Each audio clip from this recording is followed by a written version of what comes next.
जर साहब विवेक शाहको संक्षिप्तमा उहाँको विचार सुनौँ। देशको स्वतन्त्रता, सार्वभौमिकता, राष्ट्रिय अखण्डता यो हाम्रो कसरी बच्छ, जुन हाम्रो भौगोलिक स्थिति छ, भौगोलिक अवस्थामा हामी बसेका छौँ, त्यो कारणले यो कसरी बच्छ भनेर राजा वीरेन्द्रसँग मेरो धेरै पुरानो 38-40 वर्ष अगाडि मैले गरेको कुरा अहिले कति सान्दर्भिक भएको छ। त्यस्तै नेपालमा शान्ति क्षेत्र घोषणा गरियोस् भने राजा वीरेन्द्रले स्वराज्याभिषेकको बेलामा व्यक्त गरेको अभिव्यक्तिहरू अहिले कति सान्दर्भिकता छ, त्यो सबैले आफैले मनन गर्नुहोला। जसरी हाम्रो देश गुज्रिरहेको छ, किन गुज्रिरहेको छ भन्ने मेरो आफ्नै विश्लेषणले मैले हामी जहाँ छौँ, जस्तो छौँ र हाम्रो छिमेकीहरू जे छन्, कस्ता छन् भन्ने हिसाबले धेरै चिनिएको छिमेकी देश भारत, चिन्नुपर्ने छिमेकी देश चीन भनेर मैले त्यसमा वर्णन गरेको छु र किताब पढेपछि आफ्नो हिसाबले आफै विश्लेषण गर्नुहोला। अब यसबारेमा पनि मेरो योभन्दा बढी छैन। र अर्को तेस्रो पक्ष छ, मैले किताबमा रेडियो नाटक घर भनेर प्रस्तुत गरेको छु विषय, एउटा हेडिङ। अहिले हाम्रो सामाजिक अवस्था, हाम्रो देशले भोगिरहेको अश्लीलहरू, निराशजनक, मान्छेलाई के गरौँ कसो गरौँ भन्ने, एउटा काम गरेर खान्छु भन्ने वातावरण हुन नसकेको र पढ्छु भन्ने ज्यानदार विद्यार्थीहरूले नैराश्य बाहेक अरू केही नदेख्ने देशमा, त्यसैले चाहिँ सबै विदेश जान खोज्ने, सर्वै विदेश जान खोज्ने, बौद्धिक व्यक्तिहरू पलायन हुने भने यो देशमा को बस्ने त? युवाहरू विदेश गए त, पढ्न गए, उतै बस्यो भने त बच्चाहरू पनि उतै जन्मिने भए। अब भोलि के पछि हाम्रो यो देश के बुढीहरूको मात्रै देश हुने हो? त्यसैले यस्तै 3-4वटा हामीलाई अहिले हाम्रो राजनीति, सबै नीतिको मूल नीति राजनीति, त्यही नै सही ढङ्गमा गएकै छैन, सही बाटोमा गएकै छैन आदि इत्यादि यस्तै विषयहरूलाई लिएर चाहिँ मैले त्यो किताब प्रस्तुत गरेको छु। र यदि कसैले पढेर त्यसमा बारेमा केही जिज्ञासा राख्नुहुन्छ अथवा केही त्यसमा रहेका विषयमा केही छलफल आदि इत्यादि छन् भने म सधैँ तपाईँहरूसँग कुरा गर्न तयार हुनेछु। प्रजातन्त्रको कुरा गर्नुहुन्छ, मार्क्सवाद लेनिनवादको कुरा गर्नुहुन्छ, कुन चाहिँ वाद, कुन चाहिँ सिद्धान्त, कुन चाहिँ विधिका आधारमा उहाँहरूले देश हाकिराख्नु भएको छ अहिले? त्यो केही पनि देखिँदैन, कतै पनि त्यसको छनक पनि पाइँदैन। गठबन्धन अनि मिलेर खाने, यस्तो खालको अनैतिक तरिकाको राज्य व्यवस्था हामी माथि लादियो, नेपाली माथि लादियो। तपाईँ हामी सबैलाई, आम नेपालीहरूलाई थाहा छ, सामाजिक अराजकता, अव्यवस्था, असुरक्षाले चरम सीमा नागेको छ। कोही पनि नेपाली सुरक्षित रहन सक्ने स्थिति छैन।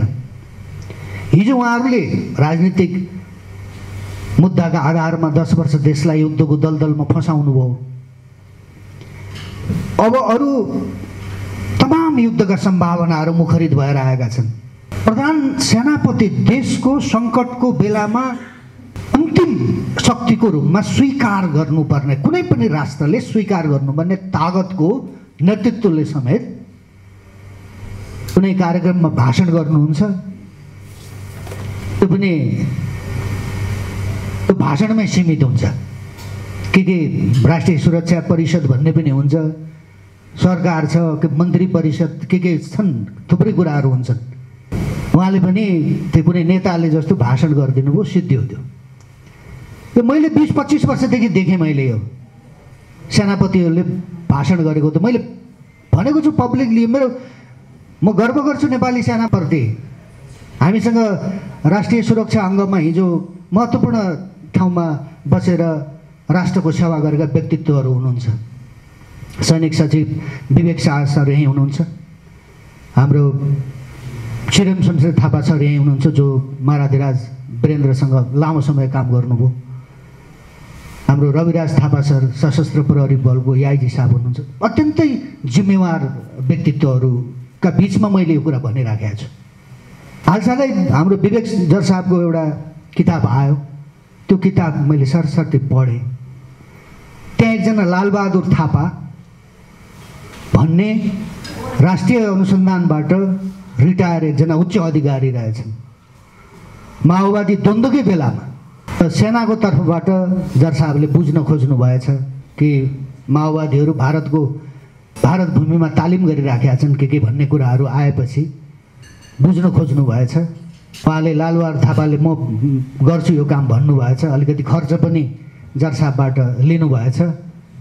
अन्तत उहाँ त्यो काम गर्नेतिर नगइकन दूतावासतिर जानुभएछ र त्यसपछि के भयो त्यो सबै कुरा सविस्तार आदरणीय जर साहबले त्यसमा उल्लेख गर्नुभएको छ।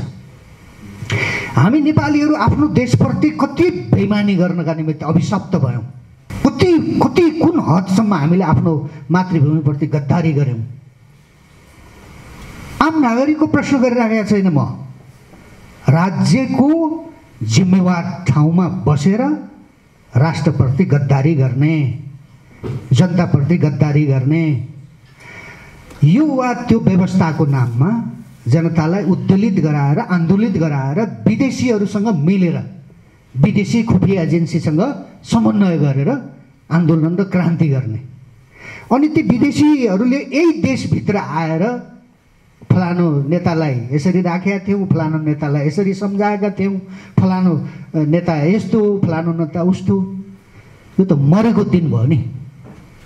योभन्दा लाजको मर्नु आफ्नो देश भइकन पनि यस्तो स्थिति हामीले बेहोर्नु पर्ने ठाउँमा हामीलाई पुगायो कसले त भन्दा यी पार्टीहरूले पुगाए, पार्टीका नेताहरूले पुगाए, जसलाई नेपाली जनताले हरेक आन्दोलन र क्रान्तिमा उनीहरूलाई साथ दिएर सत्तामा पुगाए। उनीहरूबाटै गद्दारी भयो। अहिले हामीलाई यो थिचोमिचो अन्याय अत्याचार यो असुरक्षाको दलदलमा कोही विदेशीले आएर फसाइराखेका होइन। यिनै पार्टीका नेताहरूले फसाइराखेका छन्। यिनीहरू नेपालीलाई एकताबद्ध बनाउनै चाहँदैनन्, किनकि नेपालीहरू एकताबद्ध भएपछि यिनीहरूको स्वार्थ पुरा हुँदैन। यो अङ्ग्रेजको नीति फुट डालो राज गरोवाला नीति जो लिए यिनीहरूले, पार्टीका नेताहरूले, यिनीहरूले नेपालप्रति गरेको गद्दारीको मलाई लाग्छ मूल्य चुक्ता गर्न उहाँहरूलाई निकै कठिन हुन्छ। यो सानो त्याग तपस्या र सानो बलिदानबाट आर्जेको मुलुक होइन। मलाई अचम्म लागेको कुरा के भने हामी भारतका विरोधी होइनौँ, यहाँ कोही पनि छैन भारतको विरोधी। हामी राष्ट्रवादी हौँ, हामी देशभक्त हौँ, हामी हाम्रो देशको पक्षमा बोल्छौँ। भारतीयहरू आफ्नो देशको पक्षमा बोल्छन्, चिनियाहरू आफ्नो देशको पक्षमा बोल्छन्, अमेरिकनहरू अमेरिकाको पक्षमा। हरेक राष्ट्रको नागरिकले आफ्नो राष्ट्रको पक्षमा बोल्नुपर्छ, त्यो बोल्ने अधिकार राख्छ। यहाँ त यस्तो चाहिँ त्रास डर पैदा गराइदिएको छ कि राष्ट्रको पक्षमा बोल्नका निमित्त पनि पसिना छुटिराखेका छ नेपालीहरूको। नेपालका मैयौँ भन्ने ठालु विद्वान बुद्धिजीवीहरूको, जसले यो विधि र व्यवस्थाको विकल्प छैन भनिराखेका छन्, जसले हिजो नागरिक अगुवाको आवरणमा चाहिँ यो व्यवस्था चाहियो भनेर दलका नेताहरूलाई बोकेर कहाँबाट ल्याए, ती नागरिक अगुवा पनि अहिले कहाँ छन् हत्तपत्तो छैन। भन्न पर्छ कि पर्दैन? पुष्पकमल दाहालहरूलाई, केपी ओलीहरूलाई विदेशीले कुनै खुफिया एजेन्सीको प्रमुखले आएर सम्झाएपछि सत्ता छाड्ने, लत्ता छाड्ने भनेको मान्ने मैले भने होइन। यो भारतीय खुफिया एजेन्सीका कुनै रिटायर एउटा अधिकारीले भनेको, आरके यादवले। त यस्तो सुन्दाखेरि कहाँ गए त्यही प्रजातन्त्रवादी भन्ने विद्वान बुद्धिजीवीहरू, मार्क्सवादी लेनिनवादी भन्ने विद्वान बुद्धिजीवीहरू कहाँ जानुभयो? उहाँहरू बोल्नुपर्छ कि पर्दैन? त्यसो हुनाले आफ्नो राष्ट्रप्रतिको गद्दारीको हद भयो। यस्तो गर्न हुँदैन।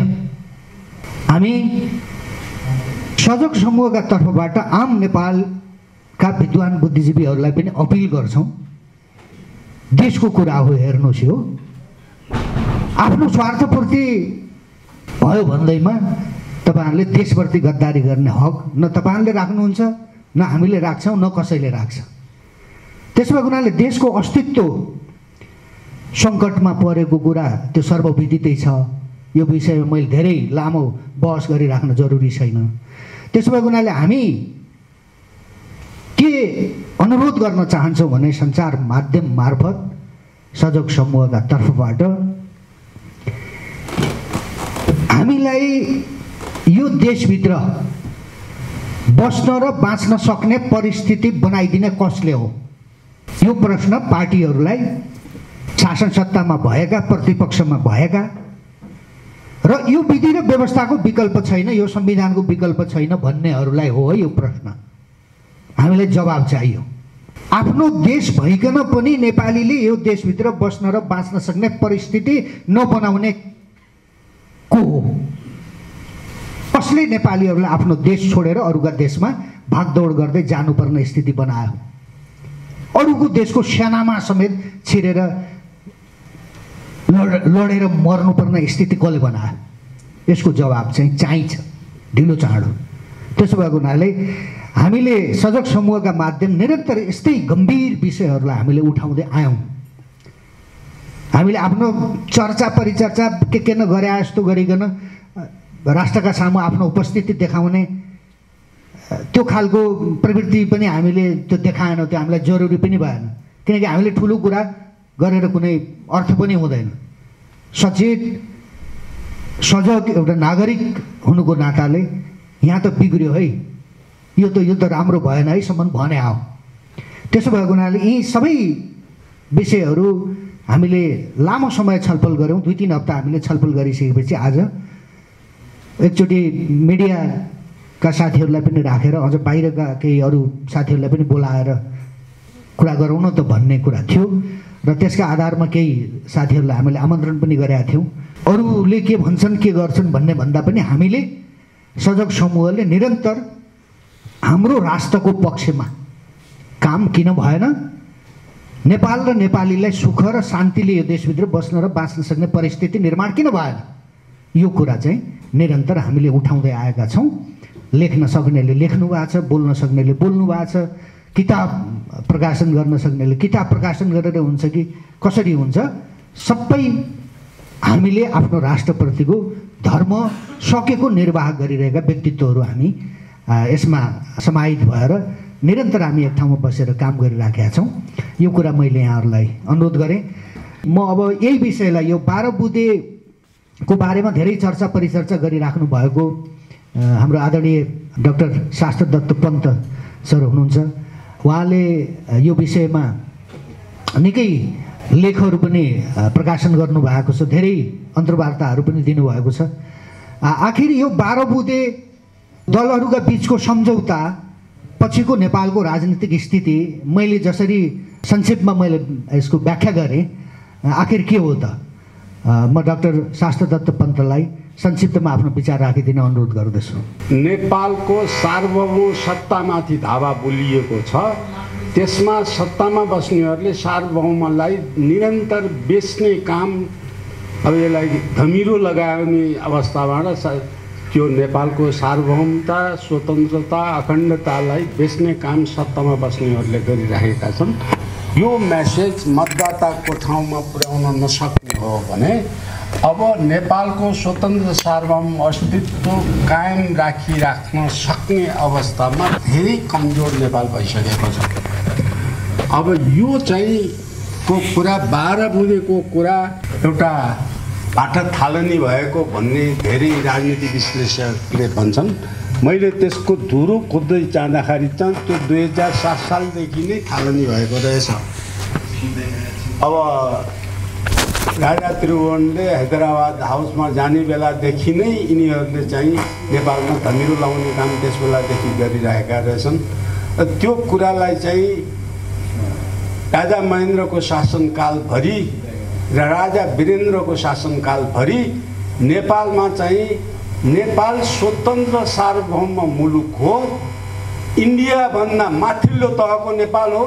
नेपाल इन्डियामा मुसलमान र क्रिस्चियनहरूको 1318 वर्षसम्म विदेशीको दास भएर बसेको बेलामा नेपाल तिनीहरूलाई परास्त गरेर मुसलमानले नै यहाँ आक्रमण गरेका थिए, क्रिस्चियनहरूले पनि आक्रमण गरेका थिए। तिनीहरूलाई परास्त गरेर नेपाल सबै सदा सर्वदा वैदिक सनातन धर्मअनुसार, वैदिक राम राज्यको शासन व्यवस्था अनुसार वैदिक शासनको एउटा मात्र अक्षुण्ण र अखण्ड देश नेपाल हो। त्यसकारण नेपाललाई दाजु मान्नुपर्छ, नेपालबाट इन्डियाले सिक्नुपर्छ। तिमीहरूमा भएको कमजोरीको कारण विदेशीले यहाँ रजाइ गरेका हुन् भन्ने सबक राजा महेन्द्र, राजा वीरेन्द्रले पटक पटक इन्डियालाई दिएका हुन्। यसको उदाहरणको रूपमा एउटा दिन्छु। राजा वीरेन्द्रको पालामा सार्क गठन भइसकेपछि नेपालमा चाहिँ सार्क मुलुकको सबभन्दा सानो राज्य मालदिवको राष्ट्रपति गयुम नेपाललाई निम्ता गरेर, नेपालले निम्ता गरेर गयुमलाई नेपालमा बोलाइएको थियो। त्यो बोलाइएको इन्डियालाई एउटा जवाफको लागि त्यो पुरै कार्यक्रम, गयुमको नेपाल आगमनको पुरै कार्यक्रम इन्डियालाई जवाफको लागि थियो। इन्डियाले नेपाल पनि सार्क कन्ट्री हाम्रो आदेशमा चल्नुपर्छ भन्ने बेलामा नेपालले चाहिँ मालदिवलाई चाहिँ इन्डियाले एउटा जिल्लाको व्यवहार गरिरहेको थियो। त्यस बेला अहिलेसम्म पनि गरिरहेको छ इन्डियाको एउटा जिल्लाको रूपमा। गयुमलाई नेपालमा ल्याएर बेलायतको महारानी इलिजाबेथ आउँदा जुन सत्कार समारोह नेपालले गरेको थियो त्यही सरहको सत्कार चाहिँ गयुम नेपालमा आउँदा नेपालले गर्यो। र त्यसको मेसेज के थियो भने राजाले इन्डियालाई दिन खोजेको मेसेज के हो भने सार्वभौम देशको जनसङ्ख्या र देशको क्षेत्रफलको आधारमा सार्वभौमको गणना हुँदैन। देश सानो होस् कि ठुलो होस्, सार्वभौम शक्ति कुनै पनि देश, ठुलो देश र सानो देशको बराबरी हुन्छ।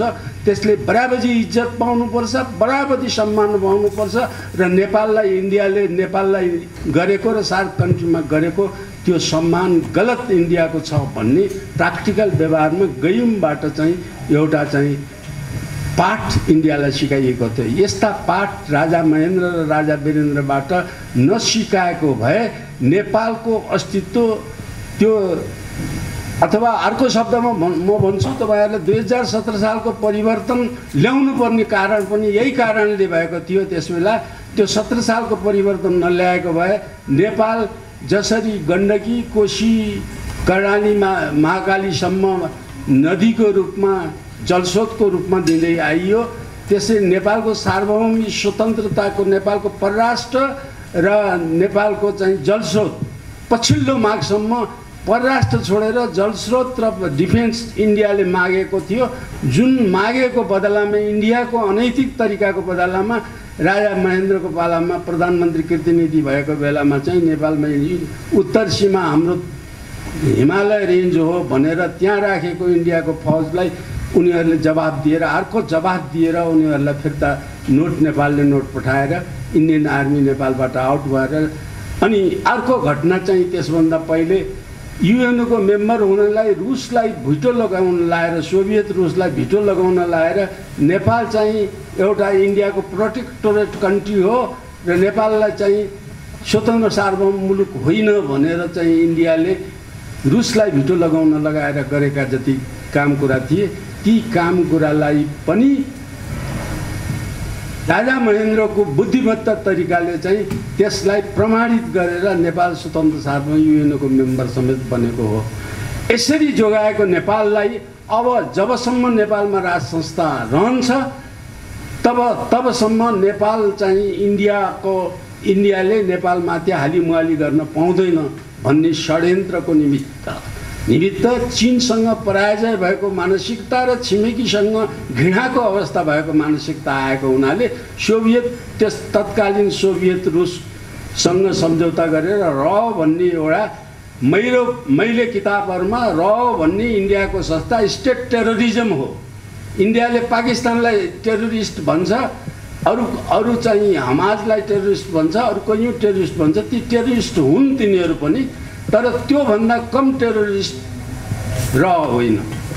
ले खुलेआमै यहाँ नेपालमा आएर नेपालको बारेमा लेखिएका दर्जनौँ किताब छन्। तिनै का एजेन्टहरूले किताब लेखेका छन्। पछिल्लो किताब यादवले लेखेको किताब र त्योभन्दा राजदूतको नाताबाट चाहिँ प्रचण्डलाई बोलाएर विमोचन गरेको किताब, यी दुईटा किताब नेपालमै ल्याएर नेपालकै बारेमा लेखिएका यी किताबहरू लिएर आउन प्रचण्डलाई सार्वजनिक सभामा इन्डियाको पूर्व राजदूतले नेपालमा भने तिमीले कबल गरेको भुटानीकरण गर्न ढिलो भइसक्यो, किन अहिलेसम्म किन भुटानीकरण गरियो छैन भनेर प्रचण्डलाई हप्काएको छ त्यो मिटिङमा। तपाईँहरू सार्वजनिक, तपाईँहरू मिडियाका मान्छेहरूलाई त्यो थाहा छ, मिडियाका मान्छे त्यो मिडियामा आएको खबर हो। अब त्यस्तै गरेर अहिले चाहिँ यादव जवाहरको अब यादवले अहिले लेखेको के छ किताब यो मिसन र, त्यसको मूल आशय नेपाललाई, नेपालको राजनीतिमा 12 बुँदेको भूमिगत कुरा, 12 बुँदेको भित्रपट्टिको कुरा के हो भन्ने कुरा 12 बुँदे गरेर नेपाली काङ्ग्रेसलाई मार्फत त्यसबेला गिरिजाप्रसाद कोइरालाले दलले लत्ता छाड्ने गरेर इन्डियाको भनेर लिएर आउने र त्यसलाई सबलीकरण गराउनको निमित्त माओवादी भन्नेलाई भूमिगत गराएर त्यो 40 बुँदे जुन छ त्यो इन्डियन एम्बेसेडरले ड्राफ्ट गरेको 40 बुँदे हो, जो बाबुरामले तत्कालीन सरकार, त्यसमा प्रधानमन्त्री नेपाली काङ्ग्रेसका शेरबहादुर देउबै थिए, उनले रिजेक्ट गरे। त्यो रिजेक्ट गरेको बेलामा त्यो 40 बुँदे सम्झौतामा नेपाली जनतालाई ढाँट्नको लागि आधाभन्दा बढ्ता भारत विरोधी सूत्रहरू राखिया छ त्यहाँ। त्यो भारतले नै लेखाएको, त्यो सूत्रहरू भारतले नै लेखाएर राखिएर त्यो भूमिगत हुनुपर्ने कुनै कारणै छैन। नेपालमा माओवादी भूमिगत हुने र भूमिगत बनाएर लिएर जाने कुनै कारणै छैन।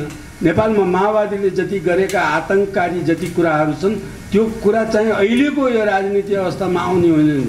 मैले के बुझेको थिएँ भने तत्कालीन भूमिगत भएर माओवादी नेपालको विरुद्ध सशस्त्र युद्ध गर्न थालेको, लेनिनले गरे जस्तो 1 पार्टी सिस्टम डिक्टेटर चाहिन्छ, यस्तो साम्यवादी मान्दिनँ भनेर गएको मैले बुझेको थिएँ।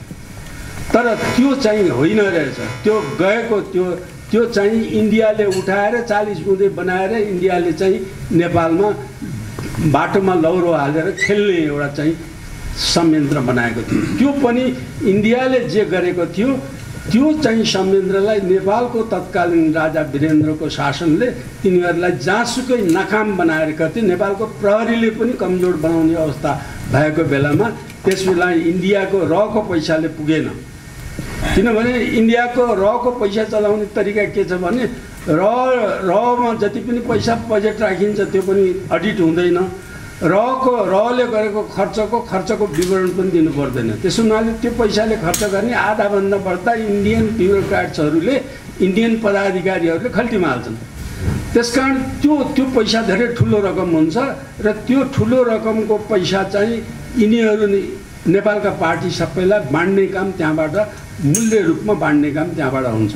त्यो पैसाले बाँड्दा पनि नपुगेपछि यिनीहरूले मिसन, जो क्रिस्चियन मिसनको लाई उनीहरूले हायर गरे र त्यसको युरोपियन युनियनले नेतृत्व, त्यसबेला नर्वेले नेतृत्व गरेकोलाई नर्वे मार्फत त्यसलाई हायर गर्नलाई नेपालको सेनासँग नभएको हतियार माओवादीलाई उपलब्ध गराए र एउटै शर्त थियो, नेपालमा हिन्दू राष्ट्रबाट खत्म गर्ने, हिन्दू राष्ट्रको संरक्षण गर्ने, राज संस्थालाई खत्म गर्ने। अब यो कुरा फेरि भ्रम, यसरी मिडियामा यस्तो भ्रम नपरोस्। यो सबै कुरा दरबारमा राजा वीरेन्द्रले, दिपेन्द्रले दरबार हत्याकाण्ड गरे। त्यो पनि एउटा विवाह गर्नका एउटा केटीको कारणले भएको भनेर यस्तो नचाहिँदो अफवाह फैलाइयो, जुनमा चाहिँ नेपालको नेपाली ब्युरोक्राट्सको एउटै षड्यन्त्र यसमा के मात्रै छ भने अहिले भर्खरै हाम्रो पूर्व वक्ताले भनिसक्नुभएको छ, नेपाली सेना प्रवृत्ति, पैसामा बिग्ने प्रवृत्ति, त्यो किसिमको त्यसमा इन्टरनेसनल डन धोकाबाट छिराउने काम एउटा मात्रै गर्ने काम एउटा नेपाली मान्छेबाट भएको छ। यो जाल झेल गरेर, गलत काम गरेर यो षड्यन्त्र पनि इन्डियन एम्बेसीबाट राजा ज्ञानेन्द्र र राजा दिपेन्द्र मिलेर गरे भनेर अर्को आरोपको, नचाहिने वाहियात कुराहरूको आरोप गरेर गरे। अब यसमा नेपालमा एकजना राष्ट्रवादी त छ भनेर प्रश्न मैले उठाएको थिएँ केपी ओलीलाई।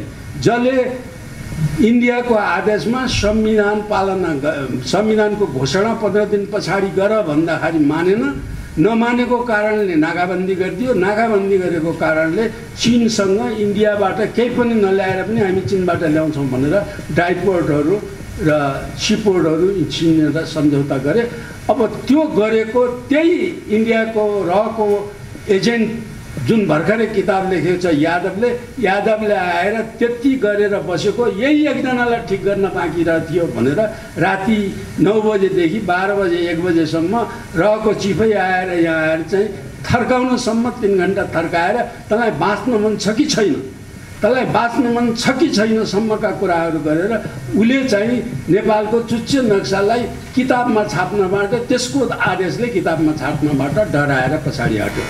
अब यस्ता मान्छे सत्तामा बस्यो भने, यस्ता मान्छे सत्तामा बसिरहेर काम गरिराख्यो भने हाम्रो देशको स्वतन्त्रता, सार्वभौमता, अखण्डता केही पनि रहने अवस्था छैन। अहिलेको अन्तिम अवस्थाको कुरा मैले बुझेको यो कुरा हो।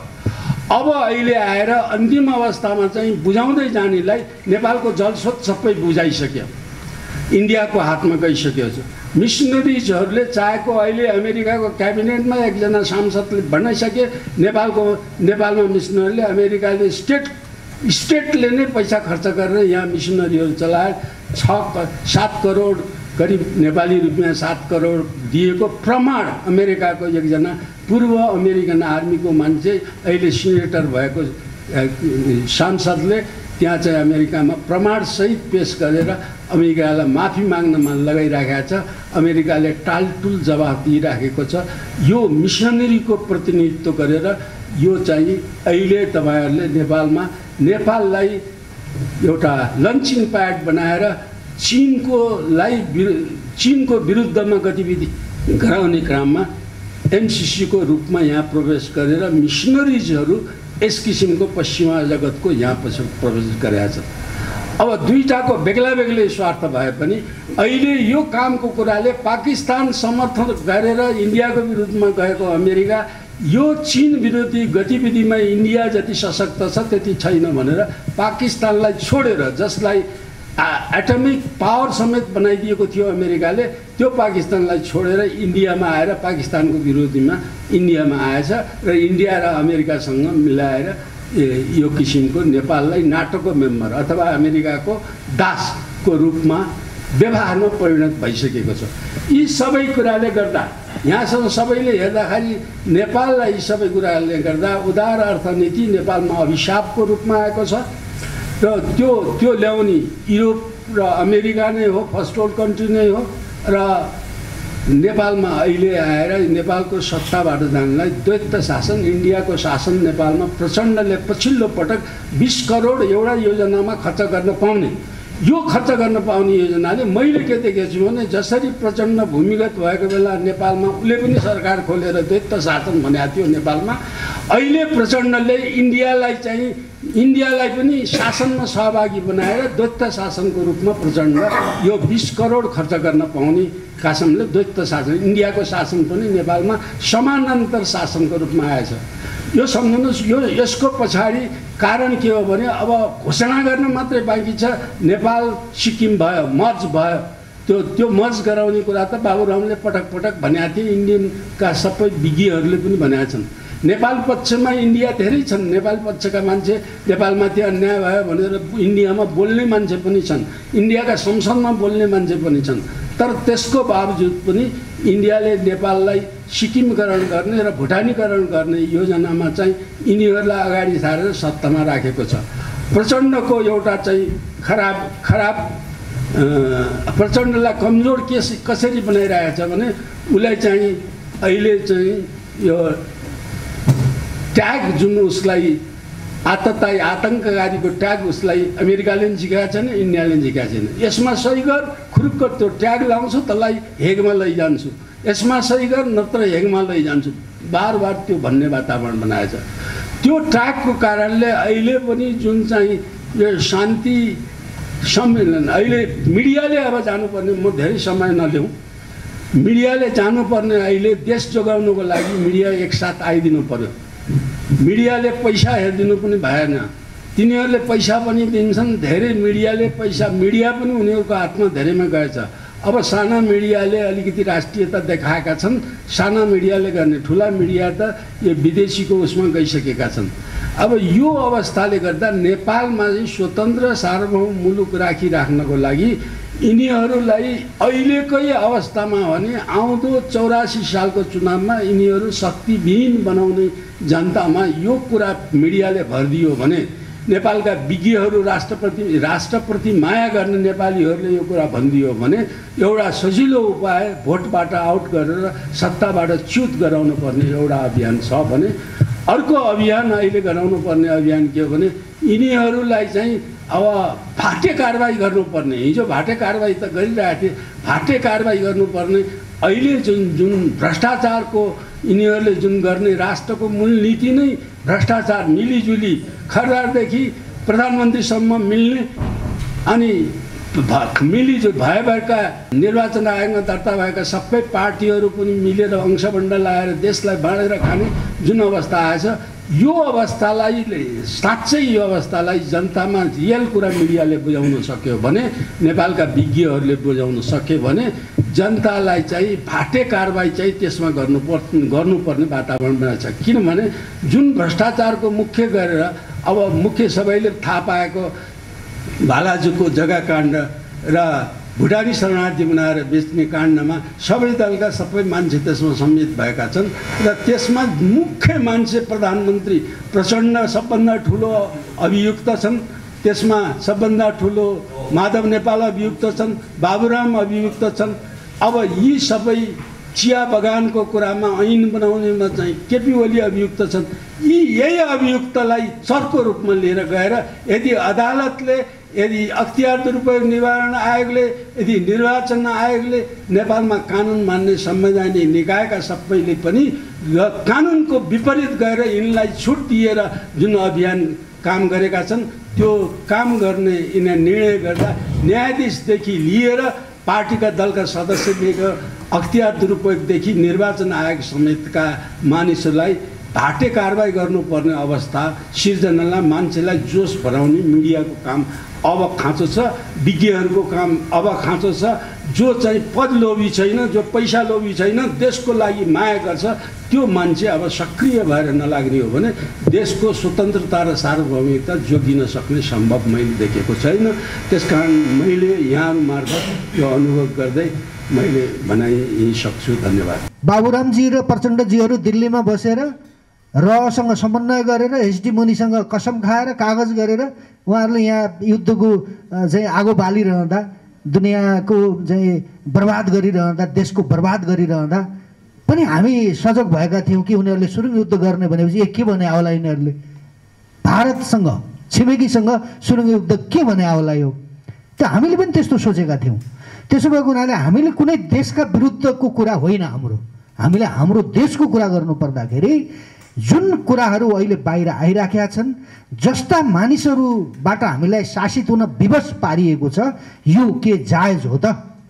यो के हामीमाथि भएको अन्याय होइन? यदि प्रश्न त हामीले उठाउन पाउँछौँ।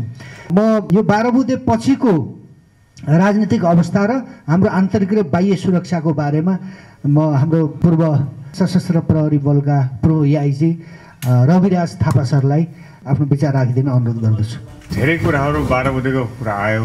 राजदूत श्याम शरणजीले लेख्नुभयो, अहिले भर्खर पनि आयो। अहिले भर्खर एसटी मुनिजीले जुन किताब लेख्नुभएको थियो, उहाँले कसरी भयो, होल प्रोसेस कसरी डेभलप भएको थियो, यो सम्पूर्ण कुरा त यति राम्रोसँग लेख्नु। मैले पछि कुनै बेलामा अन्तवार्तामा बोलेको थिएँ, उहाँ त आफूलाई यसरी बढाएर लेख्नु भएको थियो। भीष्म पितामही उहाँ हो, त्यो माओवादी हाम्रो एसटी मुनिजी भएर उहाँको किताबमै पनि यति धेरै हरेकको एक्टरमा मैले नै गरेँ हो, मभन्दा अरूमै छैन भने जस्तो गर्नुभयो। त्यो किताब इन्ट्रेस्टिङ छ। अब हामी अहिले यहाँ के छ भने अहिले विद्युत वर्गहरू भएको हुनाले हामीले व्यक्तिले के बोल्छ व्यक्तिको ओपिनियन होइन कि मैले तपाईँलाई किताब रिफर गर्छु अथवा मेरो मेट्रिक रिफर गर्छु, तपाईँले त्यहाँ हेरेर त्यसको प्रमाण अनुसार बोल्नुपर्छ। किन हामीले बोल्दाखेरि र 12 बुँदे जुन बेला आयो, जुन उद्देश्यले आयो, त्यसको अहिले भ्यालिडिटी के छ, अहिले चाहिँ त्यसको उपयोगै के छ र भन्ने खालको त्यो कुराहरू अलिकति सोच्नुपर्छ। किनभनेदेखि त्यो जुन कुराले जुन उद्देश्यले त्यो आएको थियो त्यो जो मान्छेले त्यो उद्देश्यले त्यो गराए उनीको उद्देश्य पुरा भयो र उनले जुन प्रमिस अथवा तपाईँको यो गरिन्छ भनेर हामीलाई आश्वासन दिएर आयो त्यो उनीहरूले सबै खेर गइसक्यो। त्यसले गर्दाखेरि त्यो जो मान्छेले यहाँ ल्यायो त्यसैले यो खसीको टाउको देखाएर कुकुरको मासु बेच्ने भने त्यही कुरा नै यथार्थ भएको छ। किनकि अहिलेको यथार्थमा 2006 र 2017 तपाईँको संविधान बनेदेखि अहिलेसम्म हामी कहाँ पुग्यौँ के छौँ भन्ने कुरा र जनताको विदेश जाने मोह नेपालप्रतिको बस्ने कुनै इच्छा नहुनु त्यसपछि तपाईँले जुन आश्वासन दिएको विकास के पनि नहुने सबै कुराले देखायो हुनाले भन्नुपर्ने कुरा केही पनि छैन। तर यो किन भएन भने अब के गर्ने भन्ने खालको सबभन्दा ठुलो कुरा हो। त्यसलाई रिफर्म गर्ने हो कि रिभर्ट भनेर त्यसलाई उल्ट्याउने हो कि अथवा त्यसलाई यो राम्रोसँग बुझ्ने हो कि त्यसलाई फेरि हामीले विश्लेषण गर्ने त्यो नेपाली जनताले गर्नुपर्ने कुरा त्यो कुरामा चाहिँ हामीले यो कमेन्ट गर्ने बाहेक र चर्चा गर्ने बाहेक यसको रेमेडी के उपचार के भन्ने हामीले गरिराखेका छैनौँ जस्तो लाग्छ। र यो अहिले चाहिँ त्यसको स्टेज हुन्छ। पहिलो स्टेजमा हामी अहिले सबैलाई कम्प्लेन गर्न थाल्यौँ।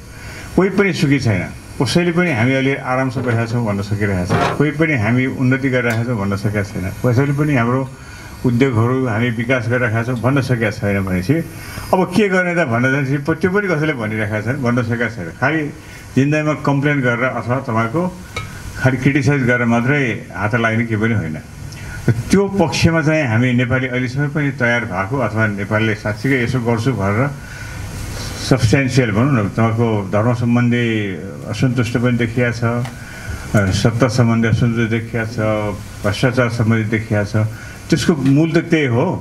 तर त्यसलाई अब कसरी यसलाई कन्ट्रोल गर्ने, उपचार गर्ने अथवा नियन्त्रण गर्ने अथवा सुधार गर्ने त्यो चाहिँ आएको छैन। त्यस्तो कुरामा हामी बढी सोच्नुपर्छ र एक्सन स्पिक्स लाउडर भन्छ तपाईँको कार्यले बोलीभन्दा बढी काम गर्ने भाव हुनाले एक्सन केही भएको छैन। बोली चाहिँ धेरै भइसक्यो जस्तो लाग्छ मलाई, किन हामी धेरै नै दिनदिनै सुनिरहेका छौँ। यो कुरालाई कसरी जाने भन्ने खालकोमा अझै हामीले तयारी अध्ययन र जनतालाई पनि यसो गरे हुन्छ भन्ने खालको प्रेसक्रिप्सन दिन सक्ने क्षमतामा पुगे जस्तो लाग्दैन। सबैले एउटा कुरा भन्छन् त्यो कुरा कहाँ पुग्छ अधगल्छो र अपर्याप्त जस्तो देख्छु म।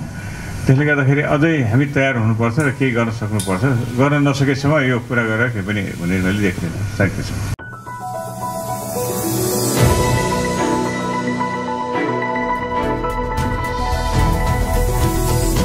Himal Online TV